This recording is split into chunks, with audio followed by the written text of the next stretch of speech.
It won't. It won't. So the mics are on. music comes on and then they go to commercial break. And they try to usher you. Okay, that's enough.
Good morning, ladies and gentlemen. We're just about to begin. So if you could please take your seats, that would be great.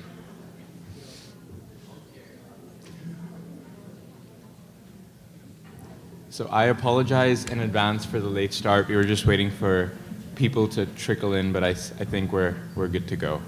So yeah, good morning once again. My name is Uzair Sattar. I'm from Pakistan, and I am a member of this year's EPIIC Colloquium, and I will be moderating the panel today on Hidden in Plain Sight, 21st century slavery and trafficking. When we think of slavery, we tend to think of it as a tyranny of the past. Our minds tend to revert to 17th century slavery in the Western world, and we dismiss it as a contemporary problem. But take a minute to think about this. There are more than 40 million men, women, and children enslaved in the world today. Whether it is vestiges of chattel slavery in Libya, the economy of sex trafficking in Europe, or economic development on the backs of migrant workers in the Gulf, 21st century slavery and trafficking play a key role in global economies today. It is precisely for this reason that we chose to name this panel Hidden in Plain Sight. It is my hope that through this discussion we can spark a conversation about the everyday reality of slavery and trafficking and the role international migration plays in accentuating it. For this, it is my great pleasure to announce our highly esteemed panel. To my right is Peter Tinti. He is an award-winning journalist who has worked extensively on smuggling patterns in Africa, Asia, and Europe. To my left, Benjamin Skinner, a writer on modern-day slavery and founder and president of Transparentum, a discrete nonprofit unit that illuminates supply chains and spurs eradication of human and environmental abuses. George Nofel is a research scientist at the Public Policy Research Institute at Texas A&M University, who focuses on labor migration into the Gulf. Before we begin, I'd like to outline the panel structure. Each panelist will make their opening remarks for 10 to 12 minutes. At 10 minutes, the yellow light will go off, and at 12 minutes, the red light will go off.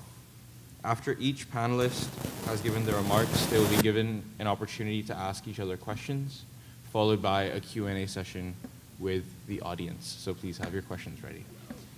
With this, I think we can begin, and I'd like to invite Mr. Benjamin Skinner to give his opening remarks.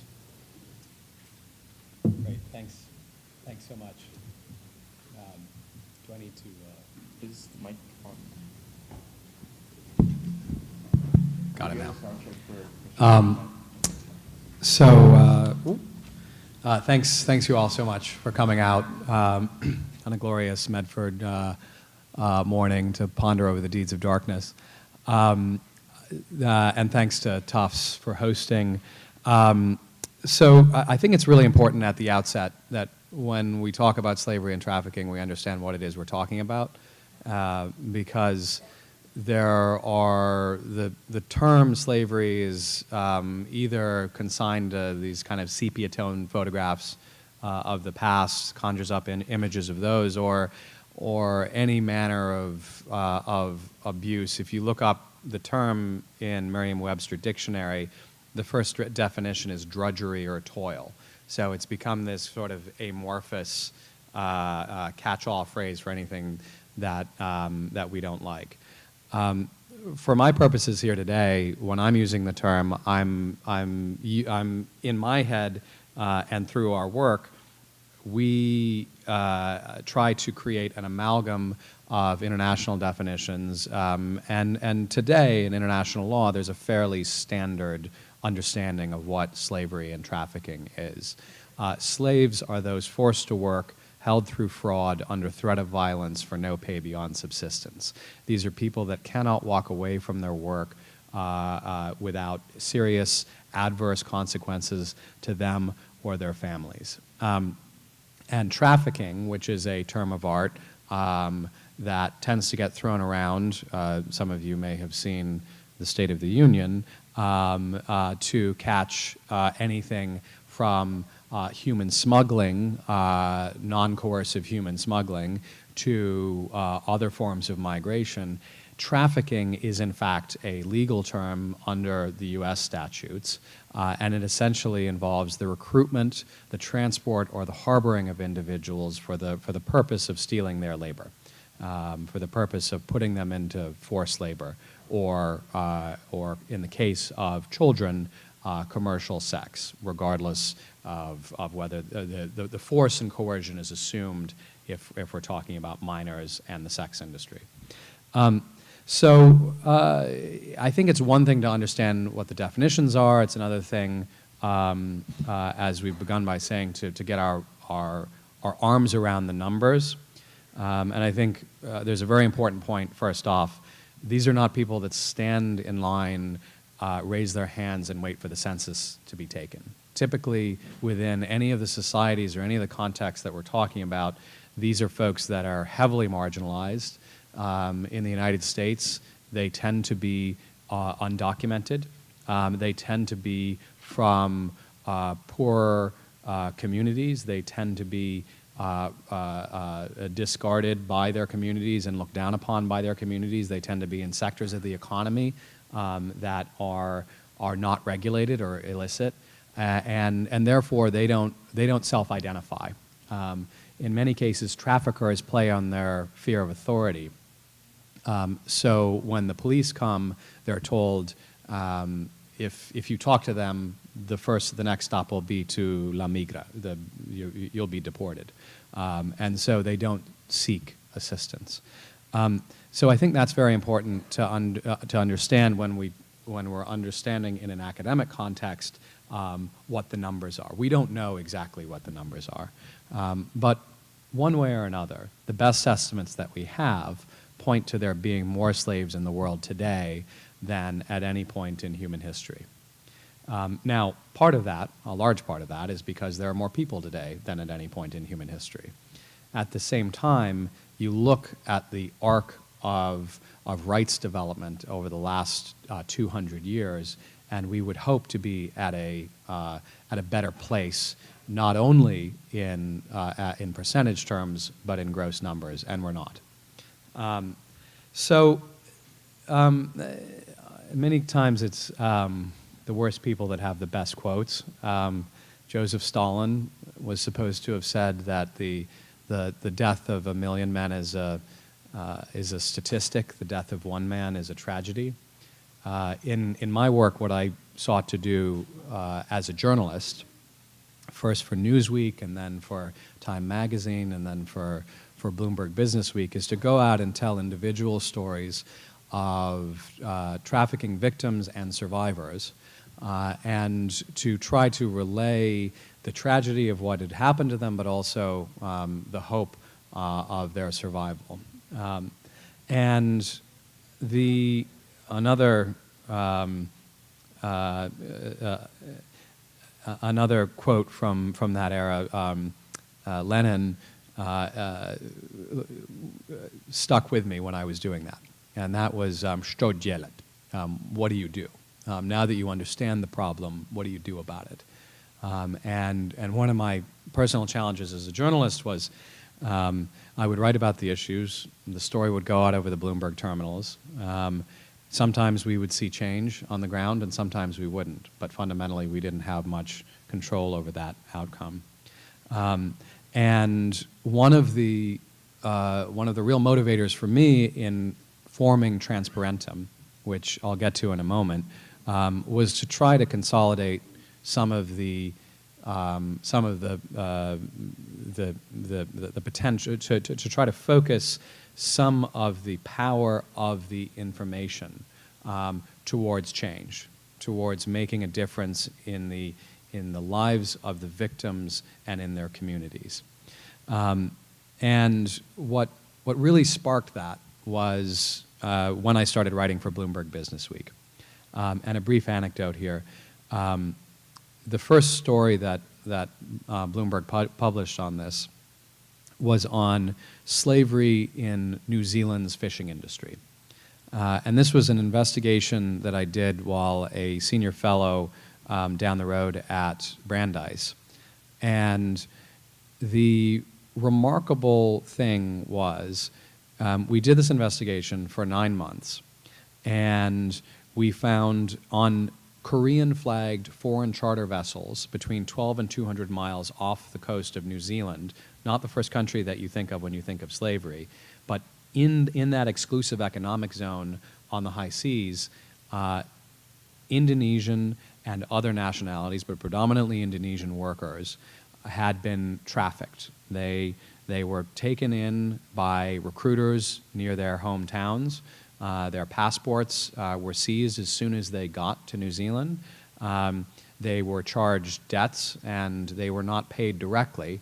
And so for, in several cases, north of 3 years, they weren't paid anything for work on these vessels. And they were forced to work in deplorable conditions, forced to sleep on finger-thin mattresses, forced to bathe in the sea spray, forced to eat bait at various points on the long hauls. And when they asked for their rights, they were told, "Shut up, we know where your families live," essentially. And so the New Zealand government had this brought to their attention by the Maritime Union, et cetera, for years and years. And something remarkable happened when we went out over the terminals. We named the buyers. We named the companies that were landing the catch, that were exporting, that were importing the processed fish, and that were selling it to American and European consumers. And when we did that, there was a very strong reaction. The largest publicly traded fishery in New Zealand, which had been using these foreign charter vessels and had been a vigorous defender of that system, the CEO had articulated that he believed that to not use that system would be to be uncompetitive with the Chinese. That CEO was pushed out after his company lost a third of its share price over the next quarter. And critically, a bit of justice was brought to those workers in the form of strategic litigation that followed on this work. The New Zealand Parliament, within 4 months of the piece coming out, had passed a law banning foreign charter vessels. So very briefly, this made me realize there's power in focusing on corporations. One of the big trends over the last 10 years has been the consolidation, the privatization of economic power in the world. When I did that story, half of the largest 175 economic entities in the world were corporations and half were nations. Today, north of 75% are corporations. So there is an increasing concentration of power, of economic power, in the hands of private actors. Historically, so much of human rights work is focused on getting governments to do the job. But as we saw with that story, and as Transparentum believes, companies, corporations can do in 48 hours what it takes countries 10 years to think about doing, and then perhaps never enforce their own laws.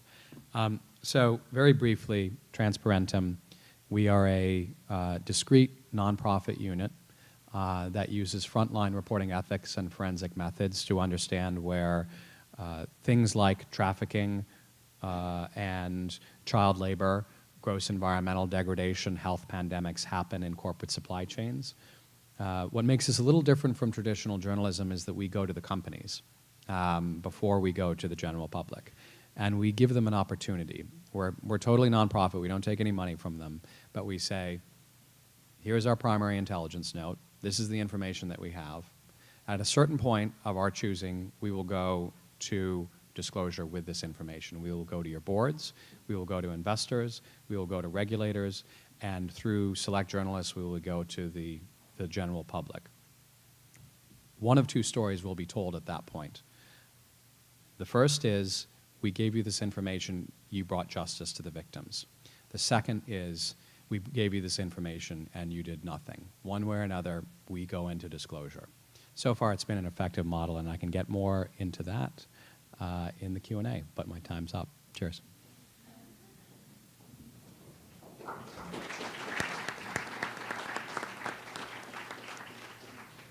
Thank you, Mr. Skinner, for talking about Transparentum and the work you're doing targeting companies and not countries. That's something that a lot of us, I think, tend to not think about when we think of slavery to begin with.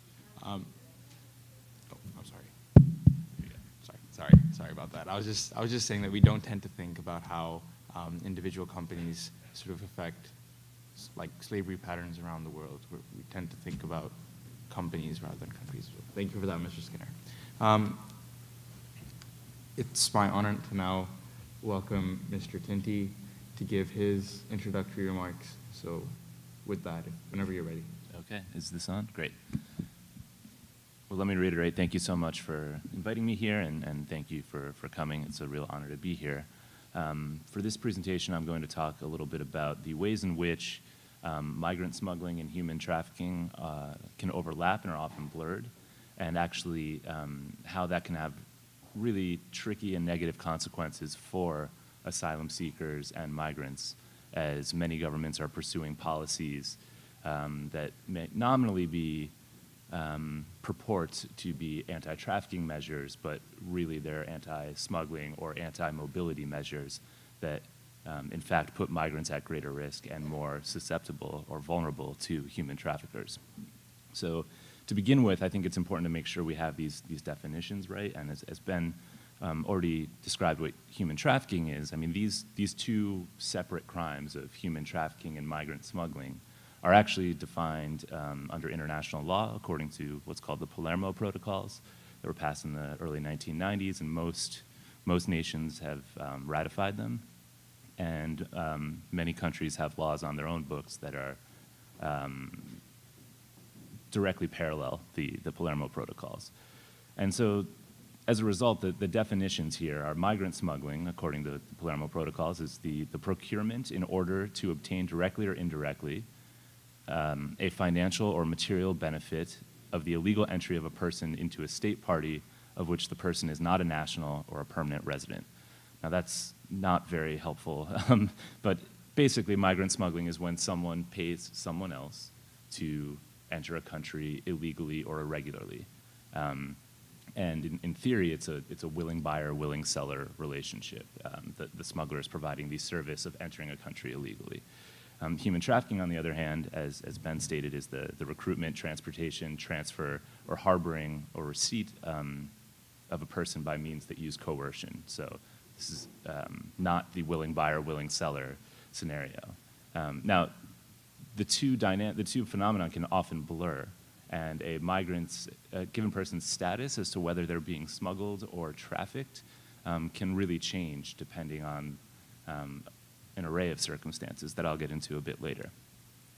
But at the heart of many of these, why migration is playing such a role in human trafficking, in part is just because we're living in an era of mass displacement. So more people than ever before are displaced from their homes. This includes, maybe estimates vary, but some estimates are as high as 60 million people displaced worldwide. That includes internally displaced persons as well as refugees, and estimates of 25 to 30 million refugees in the world at any given time. And part of what makes this era of displacement in many ways different is that the right to seek asylum and the right to reach safety is just not being honored by the international community and member states. So if you find yourself in a situation in which you are a refugee or an IDP and want to reach safety, there's really only three ways that someone who is a refugee can find a status that's not refugee. And those three are, you can return to the country that you first fled in the first place, and that generally is assumed to be the most appealing outcome for everyone involved. And at the end of the Cold War, this is actually something that took place quite often. We had people who were displaced and who got to go home. But that really isn't happening anymore. A lot of the conflicts and dynamics that drive people from their homes aren't being ameliorated or ending in ways that are conducive to return. The second option is to integrate into your local community. So become a member of the society that you have fled to, be granted citizenship or some sort of residential status. And increasingly, that's not really happening either. We have, I'm sure many people in this room are familiar with refugee camps all over the world where people have fled to a country, live in a refugee camp, and don't really have rights to leave the camp or to integrate into society or to become a citizen. And then the third option is third country resettlement, which increasingly just also isn't happening. I mean, of those numbers I said, in 2016, I think it was around 100,000 refugees were granted third country resettlement. So that's someone who, for example, a Syrian who flees to Turkey and then goes through some sort of process through the UNHCR and vetting by a third country and is allowed to then have residency in the US. And if you're following the current political climate, you would know also that the US has dramatically reduced the number of third country people they will be allowing in through third country resettlement. And the reason this matters for the sake of this presentation is, well, according to international law, you have a right to seek asylum. But there's a giant paradox in the system and how most countries treat it, which is, if you can get here, you have a right to seek asylum. Please don't come, and we're going to make it as hard as possible for you to get here. So, given that so many people are in these situations of protracted, indefinite displacement, in some cases generations, there are people who are third generation born in refugee camps now, they are taking matters into their own hands. Increasingly, they're trying to reach safety or reach the country where they want to live illegally or irregularly. And that's where smugglers come in. Smugglers exist first and foremost because in the world we've created, in the government systems of governance we've implemented, where mobility is necessary in order for people to reach safety, there are few legal options to do so. So if you want to get somewhere safely, you need to hire a smuggler. And I think part of what drives this home in many ways is of the Syrians, for example, who reached Europe and were granted asylum. They had been granted asylum. I believe Europol gave an estimate a few years ago, something along the lines of, we think 97% of Syrians who reached Europe and were granted asylum used a smuggler to reach Europe. I'd be surprised. I think 97 is probably too low. I think there's probably only a handful who were able to reach Europe through a regular channel that was technically legal. So one response to I'll back up a little bit and just talk about who exactly these smugglers are. They exist on a wide range of, a wide spectrum. And in theory, a smuggler is really anyone who helps a migrant overcome a barrier or boundary to enter a country through illegal or irregular means. And these barriers come in lots of forms. They can be in the form of a wall or a desert or the Mediterranean Sea. But they can also be bypassing a certain policy or a certain visa regime.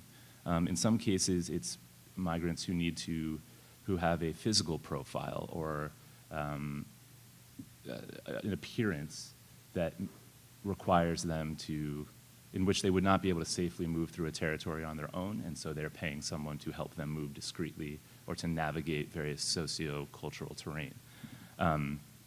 And smuggling networks fundamentally are problem solvers. They're responding to the market. So demand for smuggler services has never been higher, and as a result, various actors are entering this arena, and they have to compete with each other. They have to offer lower prices, better services. Migrants talk to each other. Migrants seek out information on who's a good smuggler, what assurances they can offer. And as the barriers to mobility increase, actually the price almost goes up. I mean, if it is a supply and demand economy, if you make movement more difficult, but don't do anything to address the underlying demand for smuggler services, then all you're doing is changing the nature of the market, but you're not actually addressing any of the root causes of irregular mobility. So when a border does arise, often migrant smuggling networks will just innovate their way around it and offer new solutions. One example I can think of is in 2015, when migrants were moving en masse from Turkey into Greece, mostly Syrian migrants, but also other nationals. The barrier to getting involved in this trade was so low, and there was so much money to be made, that the competition, that smugglers were even offering consumer protections. So you would see migrants who were arriving in Greece that had pieces of paper that had a QR code on it that the smuggler had given them. And you were ordered to take a picture of the QR code so that it would then tell the smuggler back in Turkey to release the money that the service has been delivered. And if you didn't make it to Greece, you could return to your smuggler with this QR code and get a refund. So just to give a sense of how and that was a result of so many people being involved in migrant smuggling, and it being so easy to do that the smugglers needed to compete. So as this mass mobility is happening, many governments are pursuing policies to limit this mobility, and this is where oftentimes human trafficking can enter the scenario in a few different ways. So the line between smuggling and trafficking is not always clear. For example, a migrant might enter into what they think is a willing buyer, willing seller scenario, and it turns out that migrant smuggler has no interest in this person's well-being and is in fact going to exploit them and traffic them. There are also scenarios in which, for example, two routes, one route in particular where migrants from East Africa and the Horn seeking to get to Europe via Libya and passing through Sudan, sometimes will make arrangements in which they leave initially and are able to pay later, and these schemes are often ripe for exploitation along the way. So a Somali migrant, for example, might be passing through Sudan, and suddenly their smuggler, who they think has had an interest in moving them onto Libya, the journey stops, they're detained or held against their will, told to call their families for a ransom, maybe forced into labor to work off a certain debt. And then once those criteria have been met, the journey continues and they're being smuggled again. So at some point, it's not always clear whether this person is being smuggled, trafficked, or both. And these different definitions matter because the policies to combat migrant smuggling and human trafficking need to be different.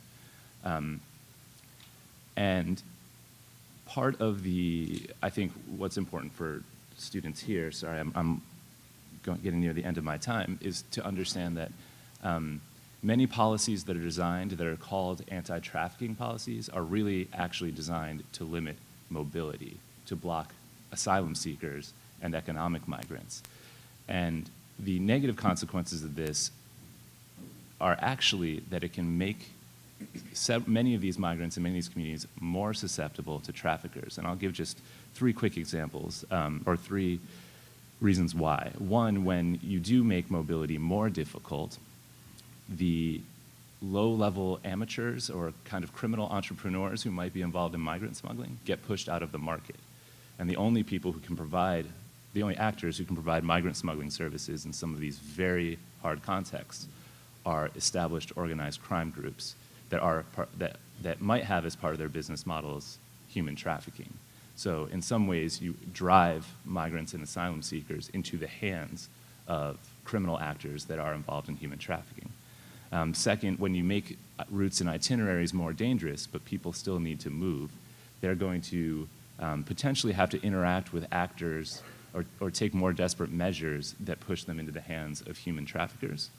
And third, in places where migrants find themselves stuck in limbo, so summer of 2015 was a great example of this, where the routes through Europe were constantly changing as different European countries were changing their border policies and closing borders. You get migrants who get stuck in limbo, stuck at borders, stuck in informal refugee camps or settlements, and these incredibly vulnerable migrants are susceptible to human traffickers who will come in and seek to exploit this desperation. So I'm happy to go into more concrete examples during the Q&A, but the main takeaway here, if there is one, is that migrant smuggling and human trafficking are 2 separate phenomena that are related, but choosing the wrong policy can actually exacerbate the extent to which migrants who are on the move are susceptible and vulnerable to human traffickers. Thank you.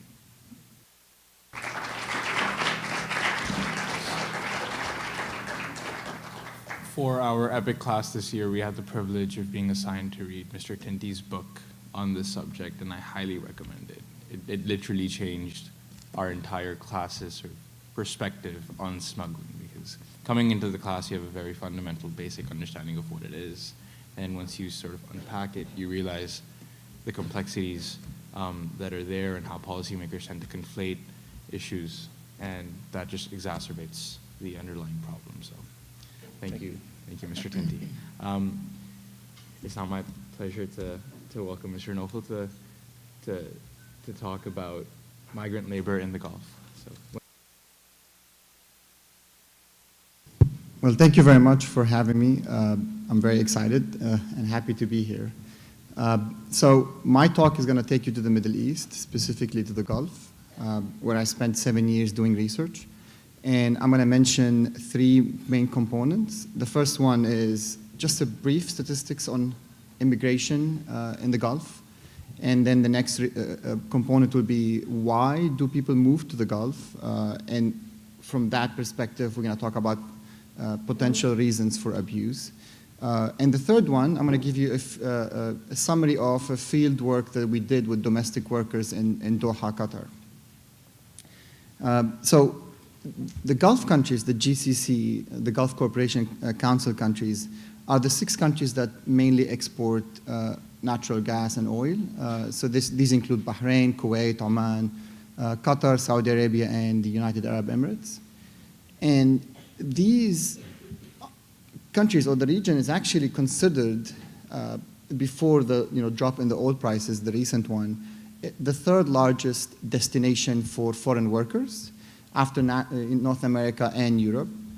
There are about more than 30 million foreigners living in the Gulf, and that may be a small number compared to other countries, but on average, there are more than 50% of the population across countries. And in some countries, such as Qatar and the United Arab Emirates, there are more than 90% of the population. So if you look at about 100, more than 90 are actually foreigners, which it's kind of unheard of for most countries.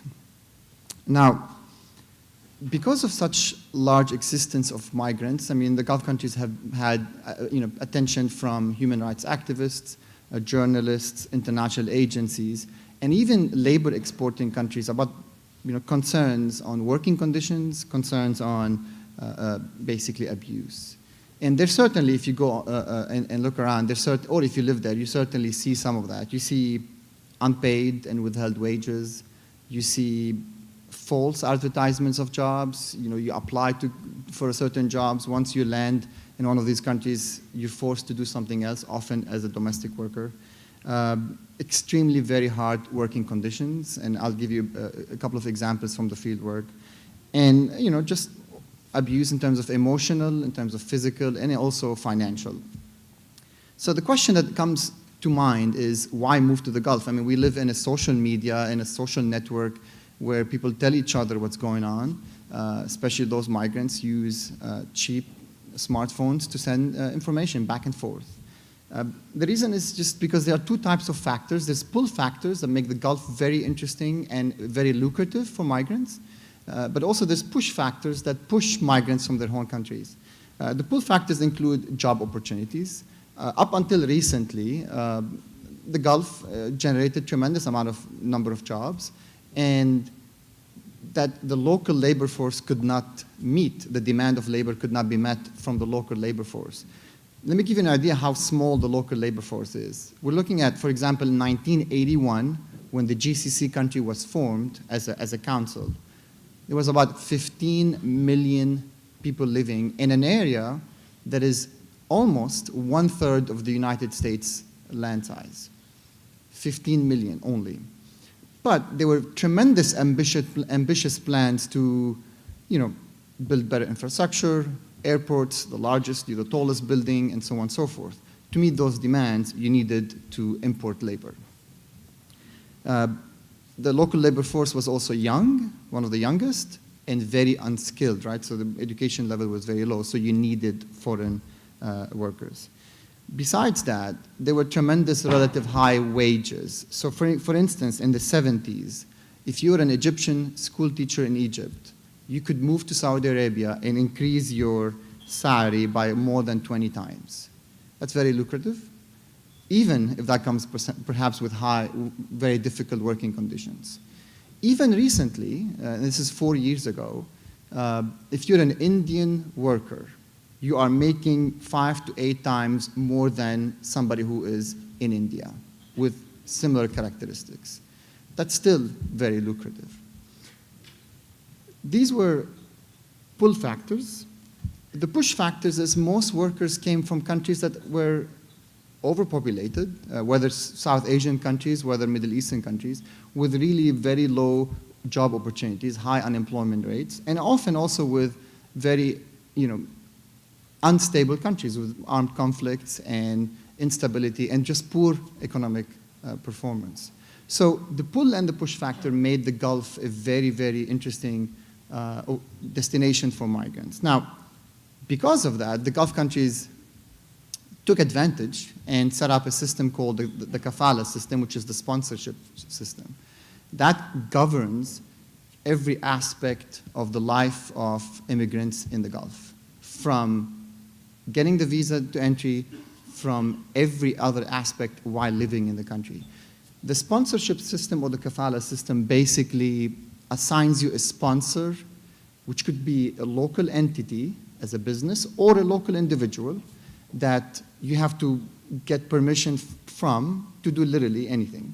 That limits job mobility, that does not allow you to change jobs, to move, to even basically leave. You literally have to get permission for almost every aspect of you do. Now, that changes also with the level of skills, whether you are a low-skilled construction worker or domestic worker or somebody with a high-skilled job. The sponsorship system, the kafala system, guaranteed there's no citizenship, there's no path to citizenship, there's no opportunity to own real estate, and in most cases, there's no opportunity to bring family members, depending on how much money you make. There's an actual threshold. If you make below, you cannot bring you cannot bring your wife, you cannot bring your kids. All of this led to the idea of the Gulf being a temporary migration destination, and hence they're known as really not migrants, but contract workers. You are there on a contract, labor workers. Now, Because of that, you open even further incentives for abuse, given that there's no long-term solution. I mean, nobody is staying there permanently. And also because of that, you end up with the Gulf being one of the largest remitting major region in the world, simply because you cannot buy real estate, you cannot become a permanent resident, you might as well send all the money you make looking for your next move. We've been doing field work, and we did interview more than 300 Filipina domestic workers in Doha, Qatar in 2014 who were absconding, who ran away from their last employer. This is a very unique opportunity because it's extremely difficult to talk to and research and interview domestic workers. Nobody will allow you in their domestic home, to actually talk to somebody who might say not very nice things. Now, in that sense, these have ran away from their labor employment, from their sponsor, and they were taking shelter at the Philippines embassy in Doha.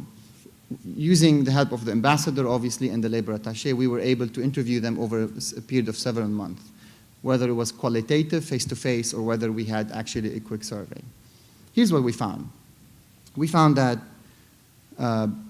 domestic workers actually there are about 10 to 15% of the whole foreign workers in the Gulf, which, as you mentioned, we have no idea. I mean, none of these statistics are remotely accurate. They change and vary, and these are basically estimations. But we found that the average salary for a Filipino domestic worker back then was $238 a month, which is way below what the Philippines government have agreed or mandated on domestic workers in the Gulf to be making at least $400. So labor exporting countries such as Indonesia and the Philippines try to bargain with the Gulf countries, say, hey, we will ban our workers to coming to the Gulf if you don't offer them these conditions.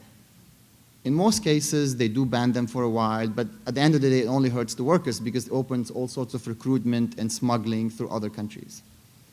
We found out that 90% of them surrendered their passports to their employer. Most of them, obviously, not willingly. Less than 3% of the 300 had a day off, a weekly day off. So most of them worked 7 days a week. And when they did, they worked on average 17 hours a day. And the working conditions were extremely hard.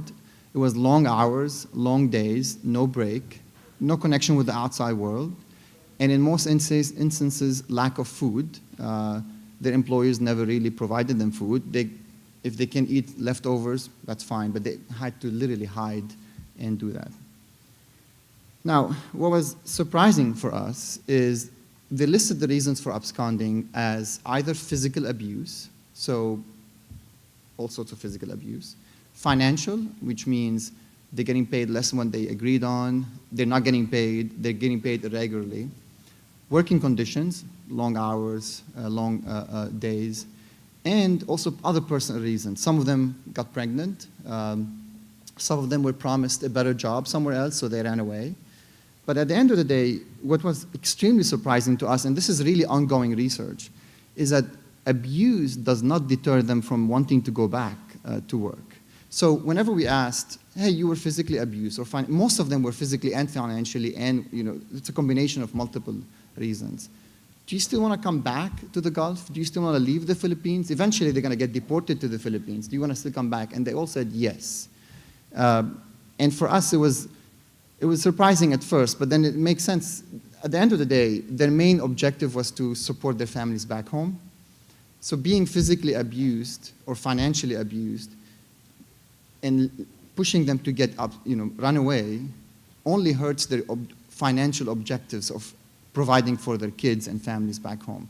And we even found out that physical abuse is not the worst. In fact, financial abuse for them was seen as the worst, because they're willing to take physical abuse as long as the salary was paid, because that means it's an individual abuse rather than a family abuse. The financial abuse, they saw it as a family abuse. Nobody is getting remittances back in the Philippines. My kids are not getting the money they need. I cannot support my family, which was very surprising, because that means even if they exist in abuse, those workers have no bargaining power.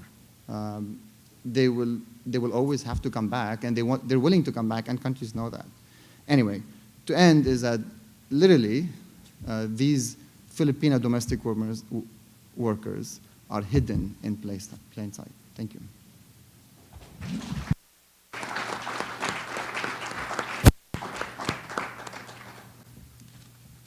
Thank you for that. I've lived in the UAE for 7 years, and growing up, I was very fascinated by the tall buildings and the skyscrapers, and I could draw them by heart. And it is only after sort of you start discovering these things that your outlook on economic development and just the way things have moved in the UAE completely changes, and you can't see that country with the same light. With that, thank you all for your introductory remarks. If you have any questions for each other, feel free to ask.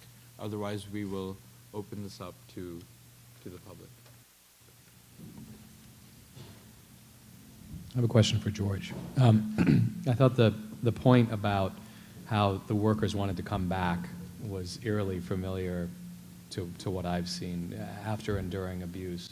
And I saw it with, in Moldova, talking to women that had been trafficked in Dubai and forced into brutal situations of commercial sexual exploitation, where they were oftentimes raped. And they would go back, and I would interview them in shelters, and they would say, "We just can't wait to go back, because here there's nothing." To that end, I believe the part of the Philippine government response to the abuse of these workers in the Gulf was to stop the migration of Philippine women to go work in domestic work in the Gulf. What's your opinion of that? And do you think, and what's the general sense of the kind of overall delta for the workers? Are they in a better situation? Are they in a worse situation? Are there alternatives that could be looked at from a policy perspective? From my view, it's actually much worse for domestic workers when the governments ban, and the Philippine governments have actually done so on multiple occasions, because some of those workers, whenever there's an opportunity, and they get these opportunities from, oh, my sister or my cousin is already there, and there is another family who would like the domestic workers, so they go through the undocumented routes because they want to avoid the government knowing. So they could fly to another country and then eventually make it to the Gulf, which adds significant safety issues, but also smuggling and all sorts of human rights. But also they lose even whatever bargaining power they had. In other instances, because some of those workers could not make it to the Gulf, they end up going to other areas which are not stable. Some of them went to Libya. Some of them went to Syria, some of them went to, and that even adds further, concerns, safety concerns. So it's been actually worse.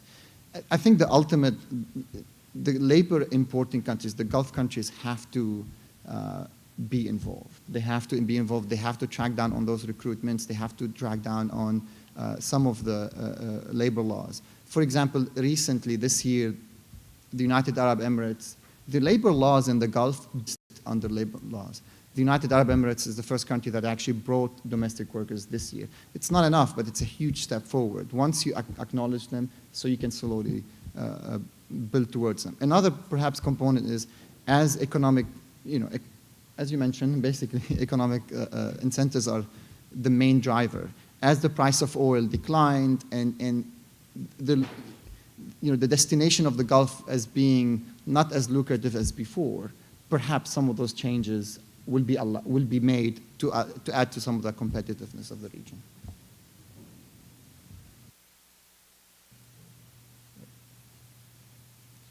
All right, we're open to questions from the public. So there's a microphone right in the middle. So if you could please, before asking a question, introduce yourself and limit your question to a minute and make it a question and not a statement.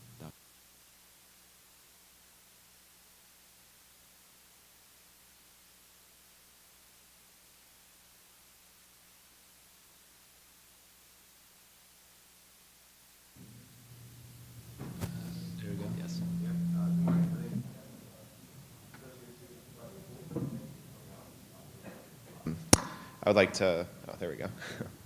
I would like to go back to the question of the three different places that migrants or trafficked individuals may go that Mr. Tinty raised. I believe you mentioned that you said sometimes they go back to their countries of origin. And I was just wondering, for you, and it's open for all of you guys, which would be the best solution? Like, how do you make it right? Because I know that many times when you take an individual who has been trafficked, you bring them back to their country of origin, you're putting them back into the same situations that they came from in the first place.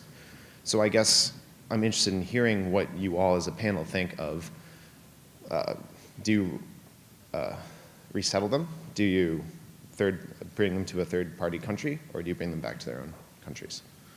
Thank you. Sorry. Sure. I mean, so if we're talking about trafficked individuals as opposed to, so initially when I was speaking about the three outcomes that was for refugees, which is a little different. For trafficked individuals,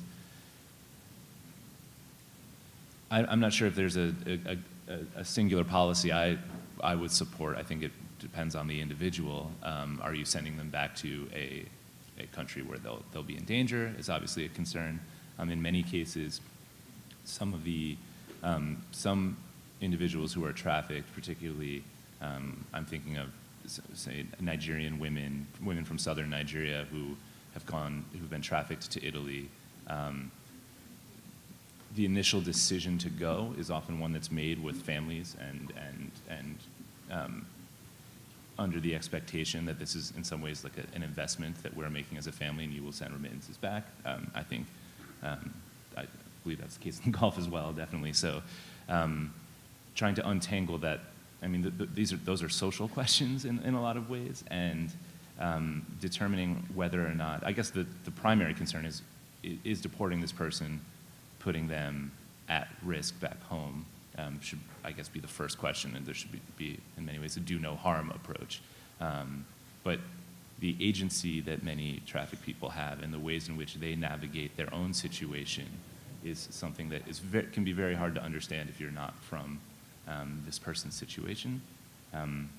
And I'm not sure I can just say that there would be one best case policy. I think it probably depends on a case-by-case basis and the country of origin and the nature of how and where they've been trafficked. I'm not sure that is the most satisfying answer. Part of it from our perspective is because we focus on corporations and we focus on their supply chains, when we engage after delivery of the intelligence to the brands and the retailers, but prior to disclosure, we negotiate with them. And my mandate to my strategic engagement team is, okay, understand where best practice is in terms of remediation, making it right by these workers and their communities, and then set precedent above that. Because historically, remediation of forced labor and supply chains has been fairly lackluster.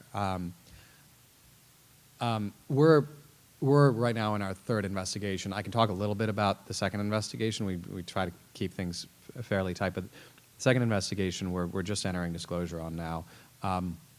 Without keeping names out of it for now, we looked at five factories in a Southeast Asian country with close to 4,000 workers that were held in forced labor. They had their passports taken away as soon as they arrived at this destination country. They were charged exorbitant recruitment fees by agents working as a cartel with manpower agencies in the destination country. They couldn't walk away, and these were, with the exception of with the exception of one of the factories, 4 of the factories were first-tier suppliers to major Fortune 500 companies in the apparel industry, which is where we focus. And when we approached and had to get our arms in a practical sense around, okay, what does justice look like for these folks? Our first thought was not they want to get sent home. Because for many of these folks, these jobs represent the first step on the ladder out of absolute poverty. And there are very few other options for them to feed their families. We talked to some workers that had been, independent of us, deported after they had fallen sick because of the working conditions. And they were begging on the streets. And we obviously wanted to avoid an outcome like that. So in this case, we identified brands and retailers we felt needed to be responsible parties. And in concert with their suppliers, we worked out a deal where they have committed to and actually paid back north of $1.7 million to 2,900 individuals at 4 out of the 5 factories. Further, at all 4 of those factories, their passports were handed back. Now, part of the deal was they get reimbursed regardless of whether they stay in the country because the harm had been done, right? And 2 of the workers immediately left at one of the factories, which tells you something about the conditions. But most of them stayed. And so I do think there is, policy plays a role here, setting the right laws in terms of what best practice looks like, in terms of what safe migration corridors, what the components of those should be. But ultimately, when the rubber meets the road, you have to have somebody that steps up and says, okay, we will pay. And that's I think where our negotiating ability plays a role, where strategic litigators can play a role, and certainly the threat of hard regulation plays a role.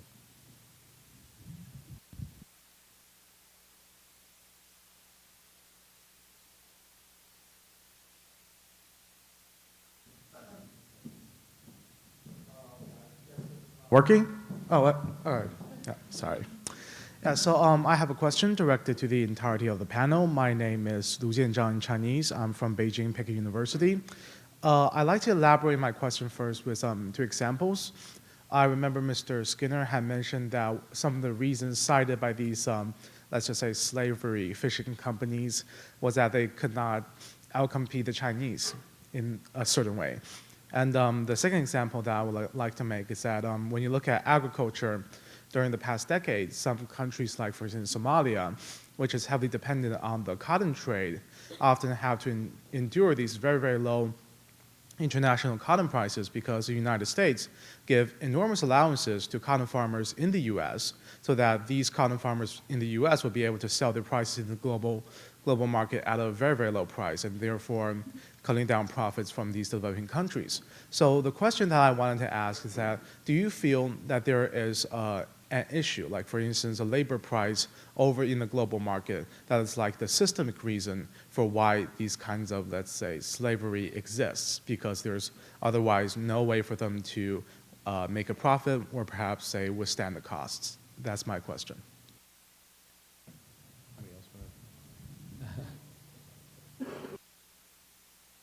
Okay, so I don't know a lot about cotton, but economic incentives often, is the main economic, main factor or main contributor to either abuse or not. So it's not surprising. I mean, we see that in the Gulf a lot, maximizing profits regardless of, if you can get away with it, you're going to get away with it. If in this case, somebody comes from a different perspective. But I mean, that's, yeah, so I don't have anything else really. So we focus on apparel, footwear, and accessories, so I'm going to speak specifically about that industry. And there has been I think there's a high-level belief that that the lower price you pay, the more likely there is to be exploitation. And I think to a certain degree that's true, but it's not always true. What matters fundamentally in terms of price is efficiency And you know, so many of the countries that we look at have far lower minimum wages than the United States or Europe, and that's part of their development agenda, right? Is they develop by investing in their manufacturing sector after their agricultural sector in order to compete on export. And over the last 60 years, the outsourcing of U.S. manufacturing that's where it's led. I think the next big thing that's going to happen is automation. With both of those trends, there is, I think, a somewhat facile assumption that it always leads to the exploitation of the workers in those countries. I don't think that's anywhere close to true. However, without transparency, it can be true. And one of the trends that I think is very exciting in the apparel industry that we are seeking to accelerate, and I think could play a role in other industries as well, is the open registry of where suppliers are. Because when brands and retailers say, okay, these are our suppliers, that invites scrutiny. And scrutiny can lead to greater accountability for the workers in their lives. Oftentimes what we're finding in our work when I was at Brandeis doing articles for Bloomberg or currently, is that the suppliers themselves are not the prime. It's the site of exploitation, but they're not necessarily the primary drivers of the exploitation. They're parasites in that system. The parasites are these unscrupulous recruiters that in many cases will charge exorbitant fees. And so getting rid of those parasites doesn't necessarily increase the price at the end of the day. It just increases transparency and it increases efficiency.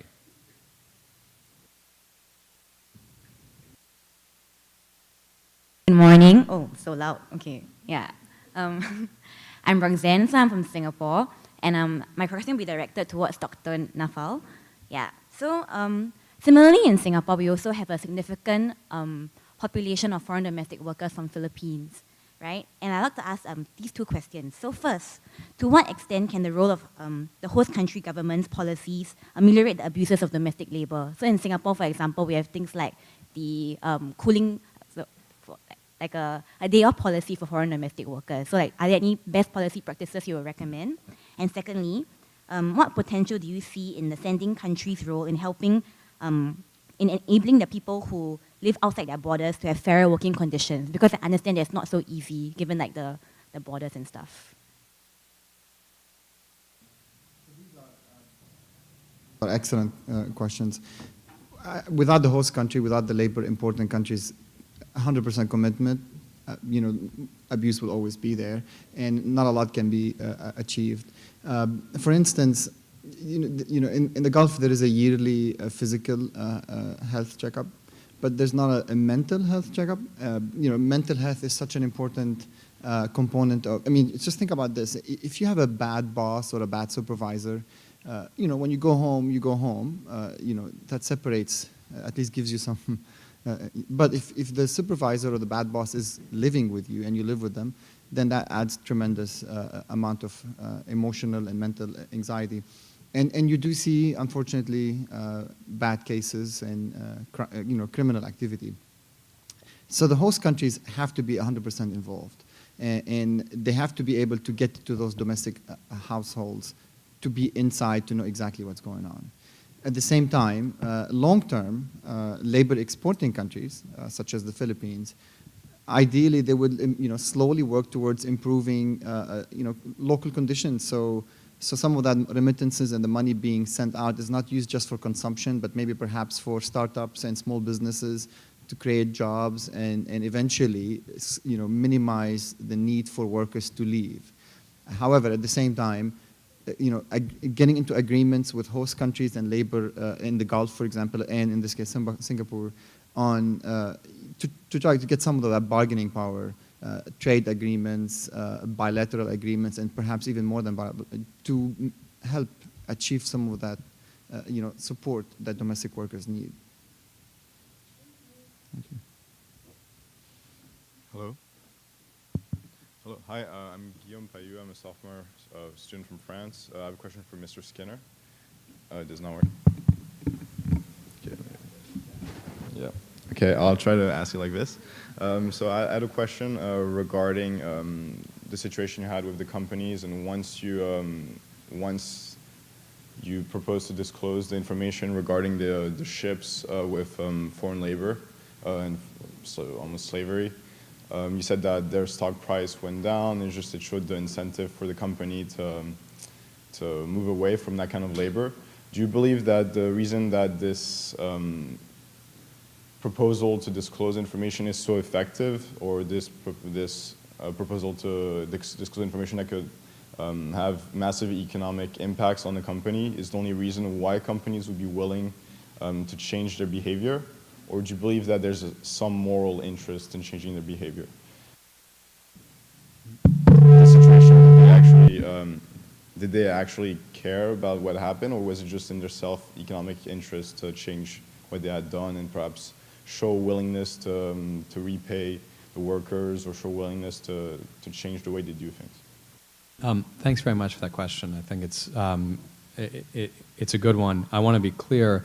The work that I did on the foreign charter vessels outside of New Zealand, that was separate from Transparentum. That was pre-Transparentum.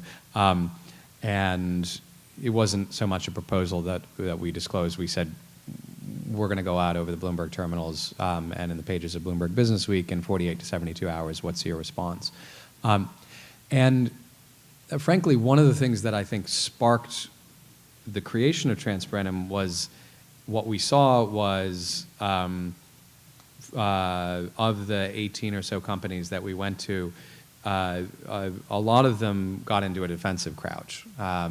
And we got a cease and desist, and we got the PR folks reaching out. And I didn't think that was very helpful. There were, however, just a couple of them that I'll give you an example. I contacted the CEO of the largest North American seafood importer. And at first, he didn't want to talk. And then his two largest customers, Walmart and Safeway, called him and said, we have a problem. You need to talk to this guy. So he called me up, and he said, listen, I think you got the story wrong. There's no slavery in our supply chain. We monitor the processing of the catch in Weihai, Dongguan in China.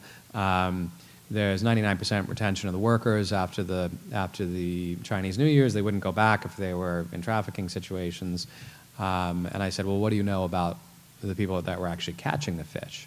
And there was this kind of like pregnant pause, right? And he said, well, we relied on the assurances of a reputable New Zealand fishing company. And I said, I'm sorry to ruin your weekend, but here's the information we have. And to his credit, he came back to me after the piece came out and said, we need to get our arms around this, because this is my family name. This is a private company. This is I hold my head high in my community, and I do think the privatization of wealth allows for rapid change if you can talk to the principals, if you can talk to the people that actually hold the wealth, and get them to move and order movement and track movement and keep that movement sustainable. That isn't necessarily, however, leading to system change, and that's something that I think that policymakers are going to be debating a lot in the next presidential election. But the short answer to the question is, it is possible to appeal on a moral basis, I think. Ultimately, though, something like losing a third of the share price for a not very volatile, what had been a not very volatile stock on the New Zealand Stock Exchange, that also sends a pretty strong message.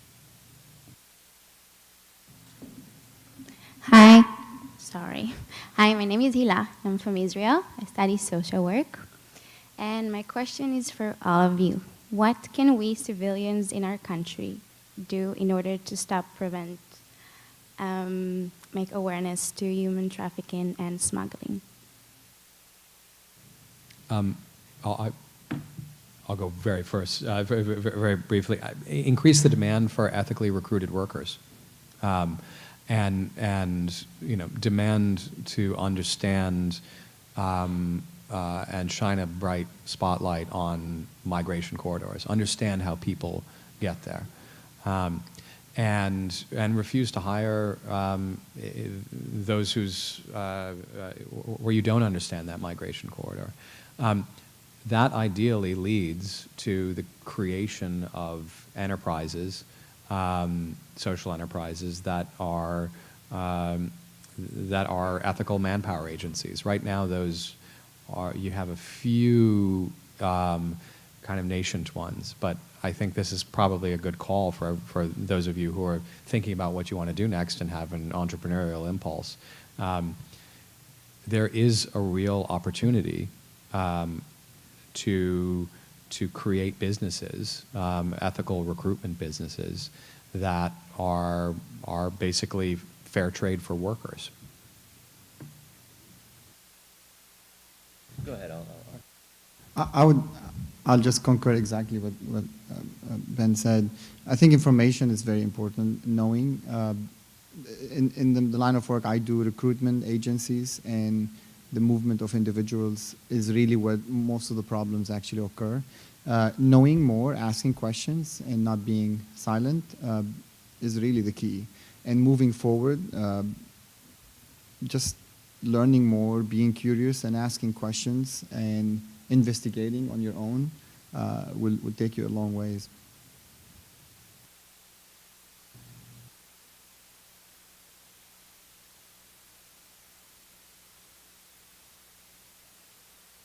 I think as more awareness is being raised around this issue, there's often an impulse that there needs to be a law enforcement response to it in order to hold those who are exploiting victims of trafficking accountable. But I think there's a real need in many countries where, let's call them host countries, where people are being trafficked to help law enforcement better understand how this works, and in many ways to decriminalize the victim, because so often the reason victims of human trafficking won't come forward is because the repercussions often are deportation, or sometimes it's the security services themselves who are exploiting the victims or seek to profit from this person's very precarious economic and social and legal status. And I mean, we've seen this in the US around people advocating for rights of sex workers and the way that our own law enforcement interacts with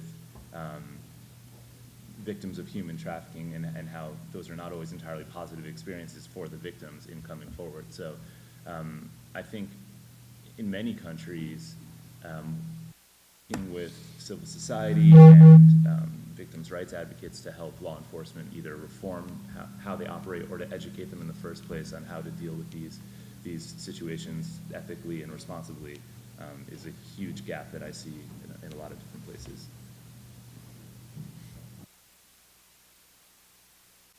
My name is Maya. I'm from Israel. And my question is that after these individuals that have been trafficked are revealed, come forward, I assume there are many different ways of revealing these people, and I assume there are a lot of women that have children from being trafficked, raped, and sex workers. Is there any policy in any of the developed countries, or are there any rehabilitation programs for these women and children or families?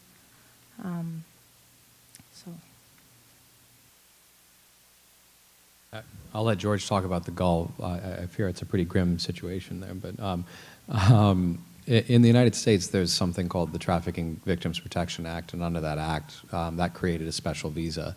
And so, in theory, certified trafficking victims can remain in the country under that visa and can have access to a certain amount of services.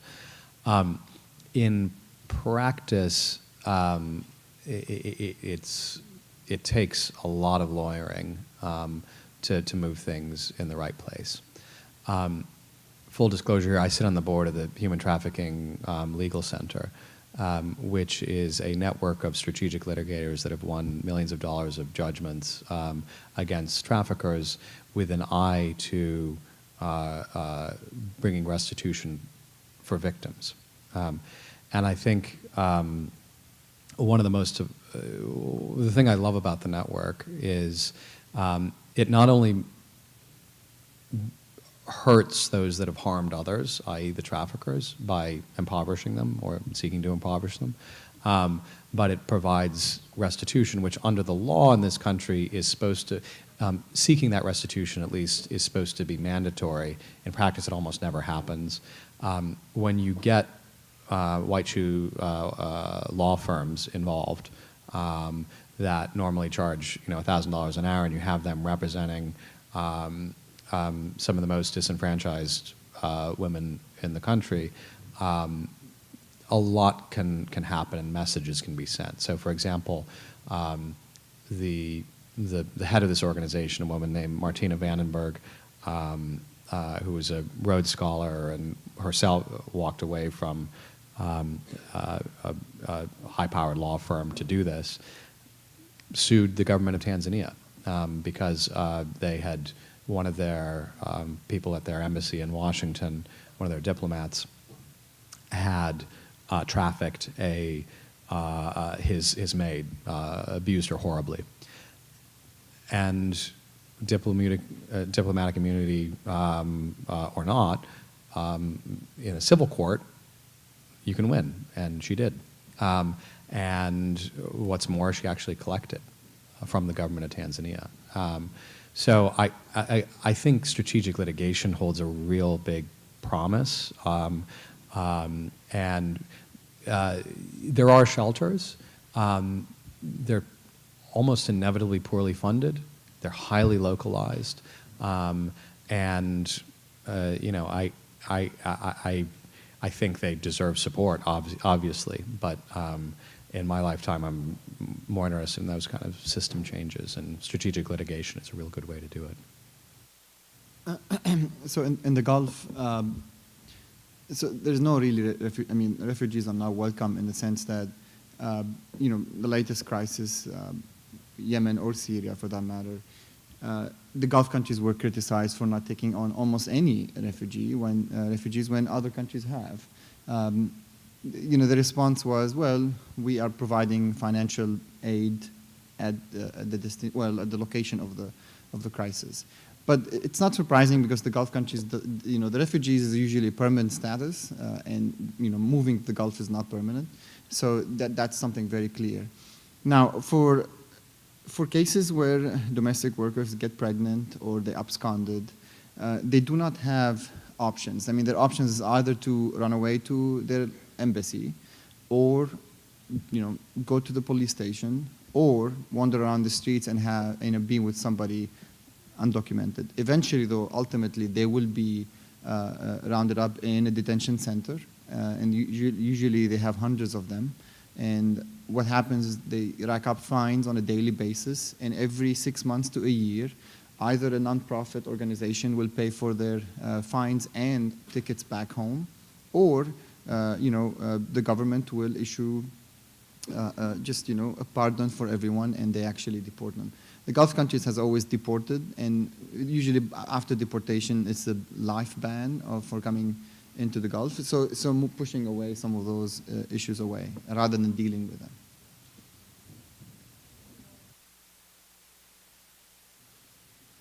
Hello. First off, thank you all for coming out this morning. My name is Benjamin McLean, and I'm a member of this year's EPIIC class. I noticed all three of you touched upon an element of potential workers being lied to or misled during the recruiting process by the recruiters, whether or not that was about their pay or treatment when they arrived in their new workplace, or even along the way being exploited. And I wondered, how cognizant are these potential workers of those dangers? And also, do you think there's a way of properly educating them to be able to identify these criminals earlier on and being able to go through legal routes instead of taking these big risks and ending up in a very unfortunate situation? Thank you. I'll start.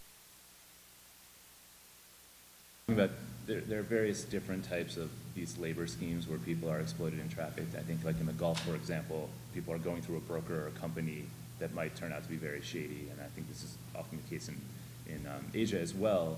In the context of, well, predominantly sub-Saharan African migrants moving to Europe in order to either seek asylum or to look for work, the main flows of information I've always found are other migrants themselves. And one thing that I think often gets, I regularly hear people say, well, we need information campaigns. Governments need to have information campaigns warning people about what they're going to face once they arrive. And in a lot of ways that's nonsense, because no one makes this incredibly dangerous and journey that costs a lot of money too. People have to make the investment to get there without doing some research. Many of these migrants know someone who's already there, is telling them how to get there, who to call, how to get hired. So finding the right, so information campaigns I think are important, but finding the right messenger is really key, and helping better understanding how these information flows work, whether it's through Facebook groups or WhatsApp channels, or there's an array of methods by which this information is shared between migrants. And I think there have been campaigns, for example, funded by various European governments to raise awareness amongst potential migrants of the risk of human trafficking along the way or once they arrive. And that completely undermines the message in many ways. One, because the migrants themselves don't trust this information coming from governments who have basically stated, we don't want you to come, but we're worried about your well-being too. I mean, it doesn't really, there's a bit of a cognitive dissonance there. And there's also the fact that every time, you can compete with the message of don't come, see what happened to this person. It was very difficult for them. But in the same village, in Senegal, for example, there's certain villages where which families had someone go abroad and find work and maybe is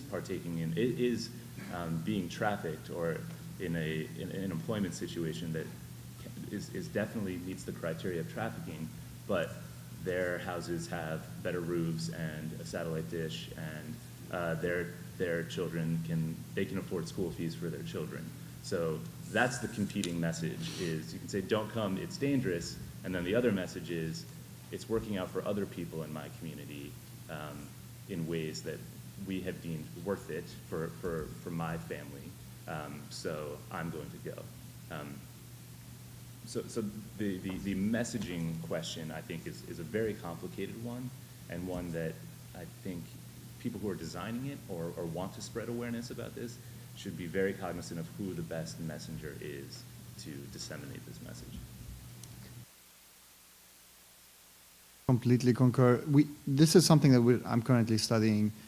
Why would you want to leave and go to the Gulf, given all the body of information, whether from your close friends or previous migrants, or just go on the web?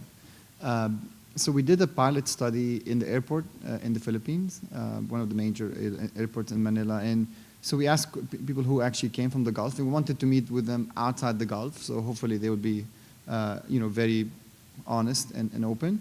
And surprisingly, yes, they did acknowledge imperfections, and so, but the message is, there are no other options. This is providing a good amount of money.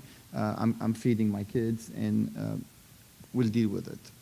I think that's the message, and it's a very difficult message, but it's very real. There's a certain amount of optimism that's baked into any desire to migrate, right? And that can be extremely powerful and can push back on other evidence that this might not be a safe risk to take. There's also a certain amount of appetite for risk that particularly poor migrants have to have in order to take that leap of faith. But critically, I think there's no pun intended, but a gulf, a dearth of quality information on what safe migration options there are. And again, I think there's an opportunity to create industry by industry a kind of Yelp for low-wage migrant workers here. And there have been some attempts at this. There's a social enterprise out of Northern California called Labor Voices, which is an attempt to kind of create that crowdsourced platform of information about factories and which factories pay well, which factories respect worker rights, which factories have challenges, and I think that kind of crowdsourced information that comes in off of multiple grievance channel streams can be useful. It has to be accessible, though. The good news is cell phone penetration is extremely high among many of those migrant workers, so there's potentially a platform there that can be used. But to date, we haven't seen it made manifest. And again, I'd call all of you, if you have that entrepreneurial spark and are interested in these issues, I think there's a real opportunity there.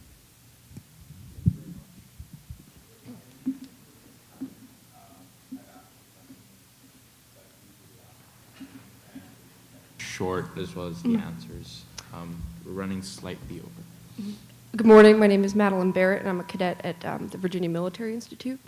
I just imagine that each of you got involved in this sort of work with the goal of helping these individuals who are going through unimaginable suffering. And I was just wondering that in the midst of your academic work and these kind of big picture endeavors, how do you keep that perspective? And how do you keep from being kind of almost desensitized to these issues? Or if maybe perhaps that sort of detachment is how you help them best?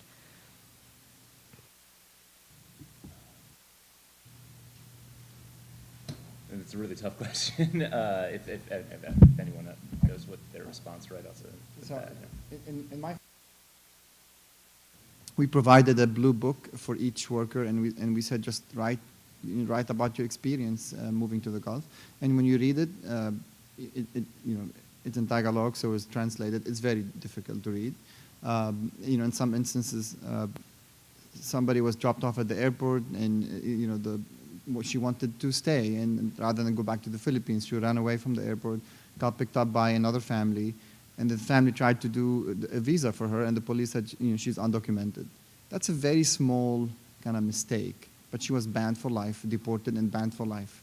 And that it's a very small mistake. It's not really a crime. I mean, she did not hurt anyone. She just wanted to stay. But it's very difficult, banned for life, and deported the week after. Small mistake, but long-term, permanent, severe economic consequences. I think, so I briefly helped General McChrystal write his memoirs with a couple of others, and had a sense of what he would do on a daily basis when he was serving as the head of JSOC. The intensity of that experience made me question, how do you hold it together when you go out on these missions every morning, and your men go out and you don't know whether you're going to come back, et cetera, et cetera. And I think his response and what we do is in no way comparable in terms of the danger, but there is inherent danger for our investigators, and I think about that all the time. I'm so focused on keeping them safe and keeping sources safe that the emotional toll of it, oftentimes, I think it's not something that I think about on a daily basis. However, there are always those moments, and typically, thankfully for me in the current work, it's moments of hearing directly from the workers after the outcomes. And so I'll just one brief example. There was a grievance channel set up by a consortium of the brands around one of these factories where these workers had been in these conditions of forced labor. And the day after the first reimbursements were supposed to go to them, that grievance channel lit up. And this was the head of sourcing at a very large retailer was telling me this on the side, and he said, you know, the grievance channel lit up, and we had the grievances translated, and they weren't grievances; they were prayers of thanks. And it's moments like that. I mean, we were both in tears. You know? But moments like that, I think you allow yourself a certain amount of emotion. The rest of the time, you just, like so many of us in these fields, you have to do your job. You have to, you know, do that study, and you have to write that article, and focus on doing no harm in the first instance. And then if you're lucky, you get a little bit of justice at the end of it. Better, and I think the do no harm aspect, and always being aware of your role in this, and the ways in which what you do and how you write or research can empower people, but it can also put people at risk. And I do think that is something that sometimes people engaged in these types of research or journalistic endeavors can lose sight of, and thinking that the story they're trying to tell or sell is the most important. But at the end of the day, I think the ethics of making sure that whatever you're doing doesn't put someone in greater harm's way or make their life more difficult. For example, I often struggle with the idea of asking someone to kind of relive their trauma through telling me a story. And I think that's not always an easy line to walk. But just being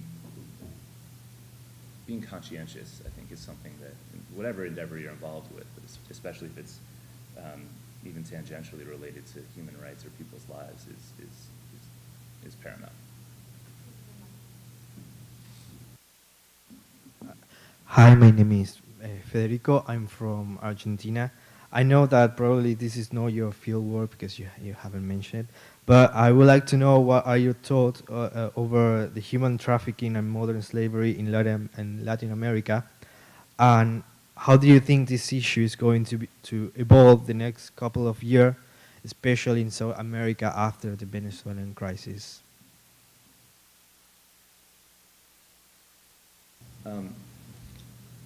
So for me, I mean, I think one thing that we have seen and has been noticeable is the ways in which a failure to, well, there's two issues. One is that the international community really does need to double down on finding ways to end protracted conflicts and economic situations that allow these mass movements of people to fester, to force people to have no choice but to seek options of migrant smugglers and potentially put themselves at risk of being trafficked. And we're seeing that with Venezuela right now. I mean, the international community has by no means met their obligations of providing for Venezuelan refugees or migrants on the Colombian side of the border, in Brazil. And we've also seen that, I mean, there are demonstrated cases now that human trafficking networks have gone to these places and sought to exploit minors and particularly minors and women, but in general, when you allow large populations to have to exist in indefinite precarity, it opens the door for human traffickers to profit. And this is, you know, right now it's Venezuela, but we don't know what the next crisis will be. But the lesson we seem to never learn is that the investment that the international community can make to make places like refugee camps less terrible, or to find solutions to allow people to not have to live in the shadows and have mobility and employment and work in the countries where they've been displaced. The failure to make that investment always costs more in the long run when it comes to, when we then have to deal with all the negative externalities that come after that. So that is time. I'm sorry, Josh. We won't be able to. We have time? Okay. Okay, perfect. I'm so sorry. This is completely. Go ahead.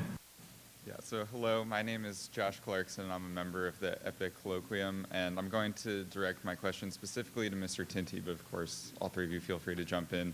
So all three of you mentioned, especially in your opening remarks, the importance of definitions regarding, smuggling, trafficking, those two in particular, and how dangers can arise from conflating the two. And so I was wondering, what do you feel is a way that policymakers could address, the difference in definitions instead of having one policy that doesn't really solve either problem? Well, I mean, to start, some actors conflate it on purpose. The goal here is some people seek to instrumentalize or use the fact that there's a universal condemnation of human trafficking. So if we can use the language of anti-human trafficking to justify policies that are really meant to limit mobility, then that's a political attempt. One obvious example is, there's the conflating along the U.S. southern border of trafficking and smuggling is often instrumentalized and used in the rhetoric of people who just want to close the border.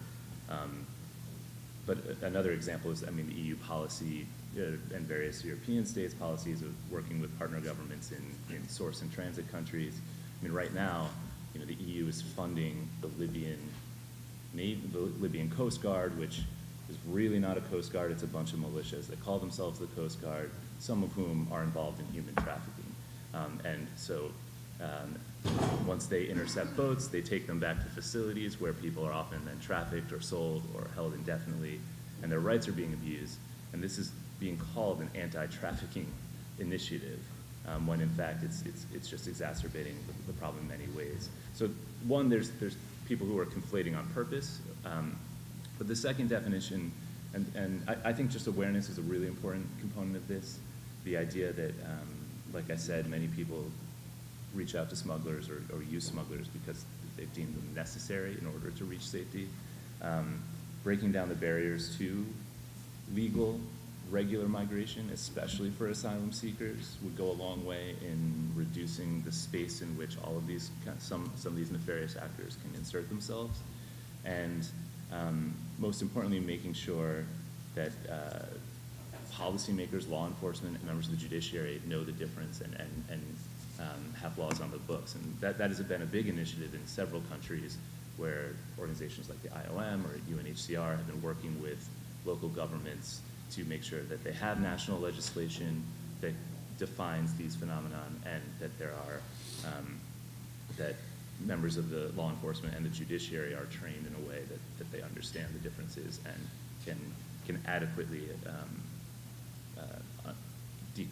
uncouple the two, the migrant smuggling and the human trafficking. Of course, none of that, though, gets at the trickier cases where these definitions are blurring and it's not quite clear whether someone is being smuggled or trafficked, and then what the recourse should be.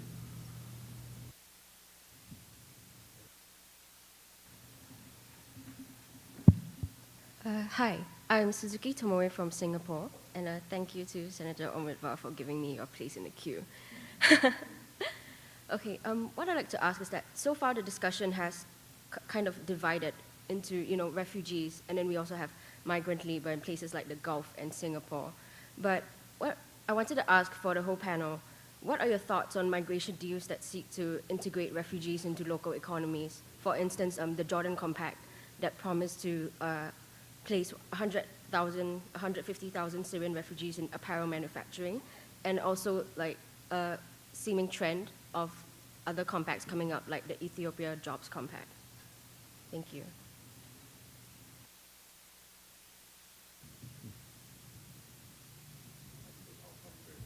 Okay. Sure. I mean, I think those are great initiatives.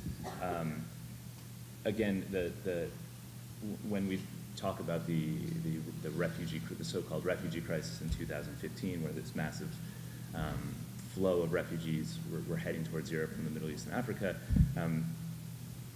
especially with the case of Syrians, I think what people often forget is the majority of these asylum seekers going to Europe was not their first move.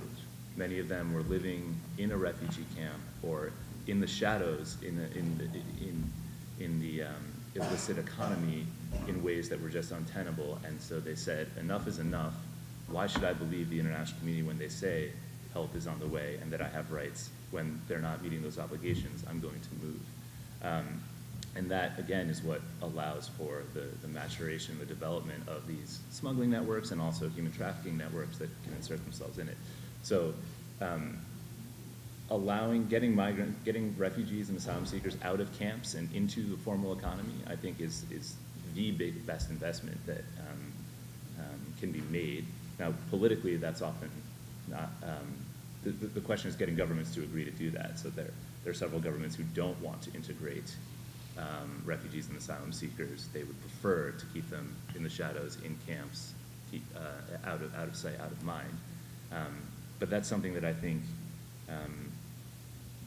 the international community and the broader refugee and human rights community should be emphasizing much more. And it requires it requires money. It requires making the investment and raising the funds, and that's just doesn't seem all that feasible at the moment. But perhaps that rhetoric will change as people realize that how important that first step of providing them the opportunity to live and work out in the open is. I'm just going to add that in most of these refugee crises, you end up, these are long term, and we see second or third generation being born at those camps. At the same time, you do have health, you do have education, you do have other components that need to be addressed. Otherwise, you're going to have a public health crisis. You're going to end up with a young generation that is not skilled, who have not gone to school. So these things cannot be put on hold. So governments have to act, and these initiatives are very important. Until resettlement or perhaps welcoming all refugees in their destination would be seem, I guess, acceptable. But those components have to be addressed. The health ones, the education ones, the training, and all sorts of things, they cannot be stopped. Otherwise, 10 years from now, you're going to have a public health crisis, you're going to have an education crisis, you're going to have high unemployment, you're going to have perhaps more crime, and so on and so forth.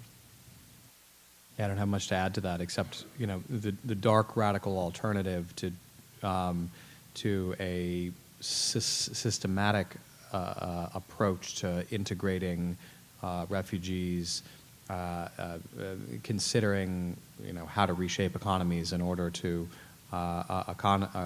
accommodate them, is just what George is saying. Public health crises, social unrest, the Intifada, et cetera. There is a real there's a real spark, or there's a real problem if you let refugees continue to be isolated from the general economy. If you force them to continue to be isolated from the general economy, and I think that also there's on the flip side, there's a real opportunity. Economically speaking, if their talents and their passions can be realized. I think of these stories of, you look at what Canada has been able to do, at least in part, by recognizing that so many of the Syrian refugees that they've welcomed have healthcare skills, et cetera, et cetera. And I think assessing the potential there is the other side of just looking at this as a problem that needs to be resolved. Thank you.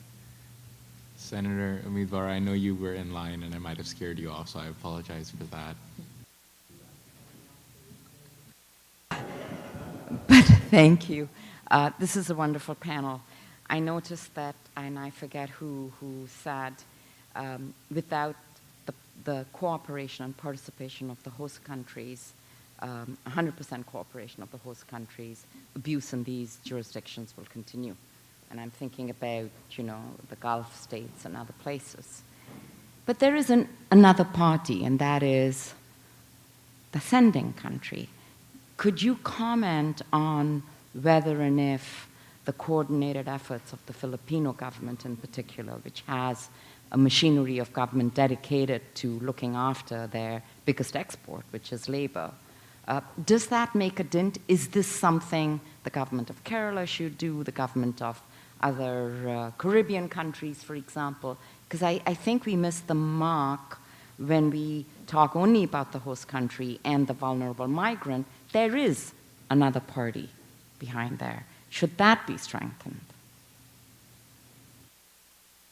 So, for the Philippines case, and you said it perfectly right, I mean, it's the most major exporting good, I guess, exporting labor. So relying on remittance flows, and the Philippines is one of the major receiving countries, along with India and other countries, gives you no incentives to deal with long-term local issues, such as job creation, such as corruption, such as infrastructure, such as education and health. Because migrants are going abroad, bringing the money, and they're, to a certain extent, solving their own problems independent of a central authority, independent of the, independent of basically the government doing what it's supposed to do. So it has not. No, it has not. As long as those opportunities abroad exist, as long as the money is coming in, exist, there are no real incentives to solve the serious long-term problems. Now, there are governments who have actually built migration policies towards maximizing money flows coming in. The problem, those money flows come in, which is another area that I work a lot in, come straight directly to the household, so they bypass government. So foreign aid comes to the government, so most of it never makes it, to the actual intended destination. But those money goes to the household, and the household takes care of daily consumption needs, but they never make it to building perhaps sustainable source of income, building startups and businesses. Some other countries have, for example, with the EU, I think Moldova, if I'm not mistaken, has said, okay, if $10,000 is brought in, the EU, we're going to fund another 10,000 as long as that money is being spent towards a business, towards something that produces a product. And there has been tremendous success in that, but this has not been seen in other countries. I've seen certain attempts, for example, in Nepal, where you have a cap put on the amount of recruitment fees that can be charged to workers, which I think sounds great in theory. The problem is what we were seeing is, let's say the maximum amount that could be charged to workers for those recruitment fees would be $900. You'd have a worker go and get a job, and the recruiter says, okay, it's $5,000. And the worker is not aware of that cap and pays $5,000 after basically collateralizing their life and taking debts. And then the recruiter gives them a receipt for $900. So basically covers the trail there. And you don't even need corruption in that particular scenario. You just need shoddy enforcement, and you need the immigration officials to ask the wrong questions or not ask any questions at all of that worker when they're leaving. And in many cases, as Peter rightly points out, even if they ask the right questions, the workers would have been told, you are to say that you paid $900 because that's the deal. So this doesn't leave me with a terribly hopeful sense, except when, again, we go back to the corporations and look at their role in pushing for change. In this Southeast Asian country where we've focused our energy for the last 2 years, what we saw was a real collusion between this is the destination country now, between the government and the manpower agencies there. The manpower agencies worked as a cartel. In the sending countries, the recruitment agencies worked as cartel, or as a cartel. And what had to happen there was a historic election, which changed government,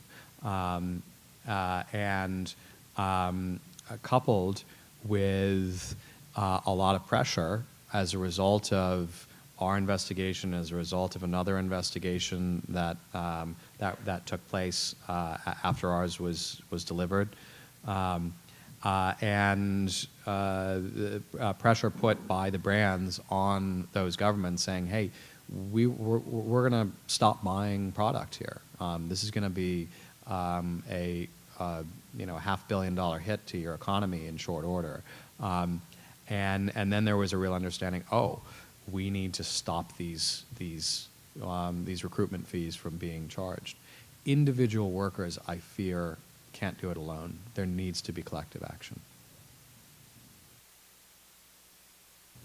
All right, I think that concludes our, oh, I'm sorry, there's one more question. Sorry, I didn't want to take a place in line from one of the students, but I did have a question for Mr. Tinti. I know you've done a lot of work in Mali and in Central Africa, and in the sort of narrative about movements of people, smugglers and traffickers are very often conflated, and I appreciated that you made the distinction between them. And I wanted to ask you about the role and the sort of fate of smugglers in economies where smuggling is a major industry, like in Niger or Mali and so on. What happens to those sources of livelihood when there's a crackdown and people are driven out of that business?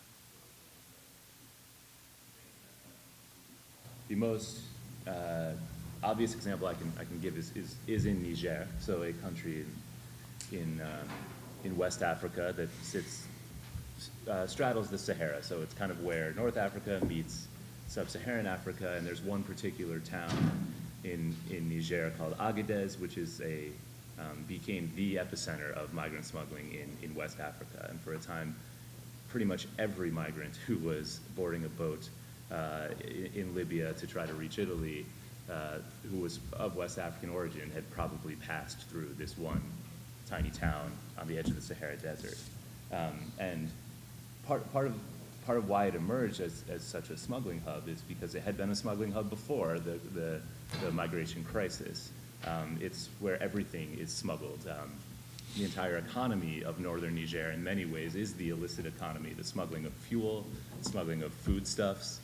You can make a lot of money smuggling pasta in northern Niger if you buy it in North Africa and smuggle it down to sub-Saharan Africa. So we're talking about a broader illicit economy in which people's livelihoods have always been dependent on the movement of goods illicitly, irregularly across borders. And at the time, everyone was involved in the migrant smuggling industry in one way or another. If you weren't a driver, you might have worked at a restaurant where all the migrants ate on their way through. You might have sold goods at a store that catered to specifically the needs of migrants about to make the journey. And you saw this industry breathing life into the city. It used to be when you went there, the chance of finding an ATM were, impossible. And then after the migration industry boomed, there were several functioning ATMs and all sorts of new businesses opening, again, to be part of the migration economy. And in fact, the local authorities said, there's one quote, I believe it was a representative from the mayor's office who said, everyone is eating. Why would we stop this? These are migrants from one country trying to get to another country. We're just a transit country. Why? Because Europeans are freaking out about black people arriving in Europe. Should we be their border guard?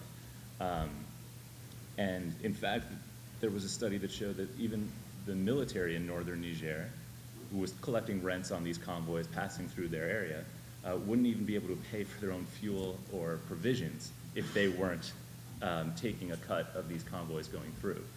So there's a political economy here, and in the case of Niger, we're talking about a country that has had several military coups in recent decades, where there have been several rebellions in northern Niger. So the government is always scrambling to keep the populations in northern Niger happy, and if making money off of migration keeps people busy, allows them to generate income, allows them to pay for their kids to go to school, then there aren't really incentives as a transit state to block migration.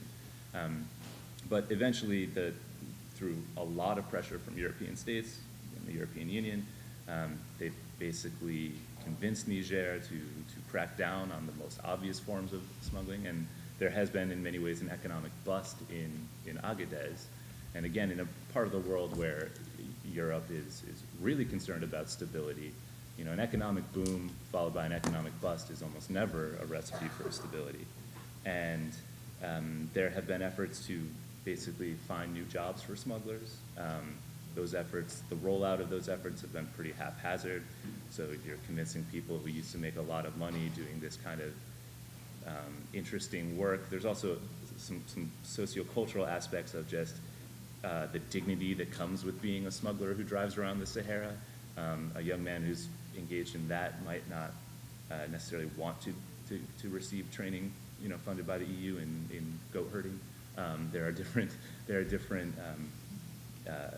There's different status that comes with having different jobs, and these efforts, the political economies that emerge here,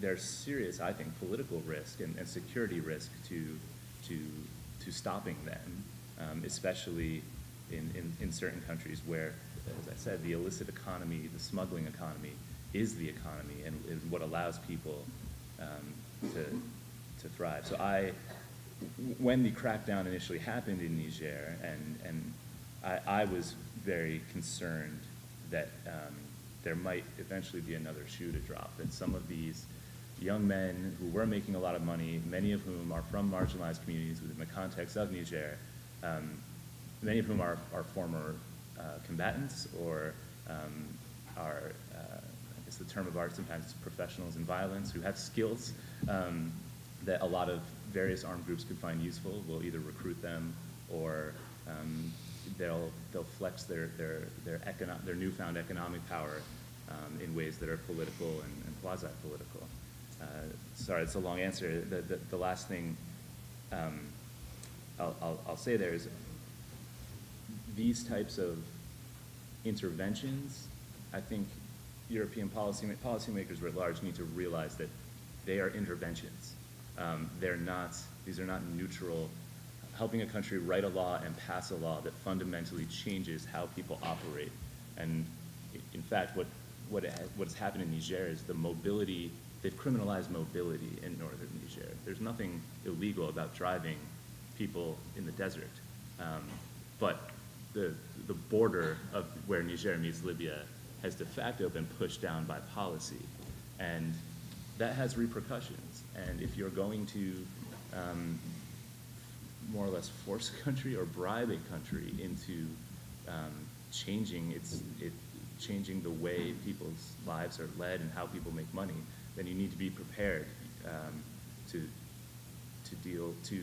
at least anticipate the negative fallout. And former smugglers in Niger are furious right now because they can't make any money, and the promise of being paid or helped by European Union funds to start a new business just hasn't been met.